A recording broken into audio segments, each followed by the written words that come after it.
സ്വഭാവം ബുക്ക് വായിച്ചിട്ടൊന്നും നേരാവൂല. സ്വഭാവം എന്ന് പറഞ്ഞ സാധനം കണ്ടുപഠിക്കുന്ന സാധനമാണ്. വാപ്പ എങ്ങനെയാണ് ചെയ്യുന്നത്, ഉമ്മ എങ്ങനെയാണ് ചെയ്യുന്നത് എന്ന് നോക്കിയിട്ടാണ് പഠിക്കുന്നത്.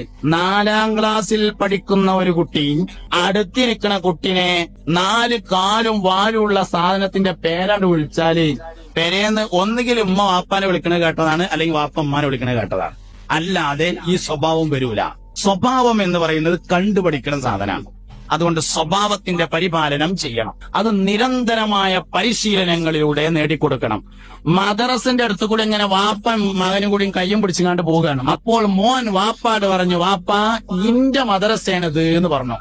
എന്നാൽ വാപ്പ അപ്പോൾ പറയണം, മോനെ ഇന്റെ മദ്രസ എന്ന് പറയരുത്, ഞങ്ങളെ മദ്രസയാണെന്ന്. അതാണ് ഈ സ്വഭാവം എന്ന് പറഞ്ഞ സാധനം.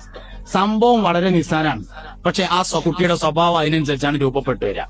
ഇങ്ങനെ പറഞ്ഞും കാണിച്ചും ഗുരുനാഥന്മാരോടുള്ള പെരുമാറ്റമൊക്കെ അങ്ങനെയാണ് കിട്ടുന്നത്. ഒരു ദിവസം 3ാം ക്ലാസ്സിൽ പഠിക്കുന്ന കുട്ടി സ്കൂള് വിട്ട് വീട്ടിൽ വന്നപ്പോ പറഞ്ഞു, ഞങ്ങളെ സ്കൂളിലെ ഹെഡ്മാഷ എല്ലാരും ചേനത്തലേന്നാണ് വിളിക്കല് എന്ന് പറഞ്ഞു. ആള് കഷണ്ടിയാണ്.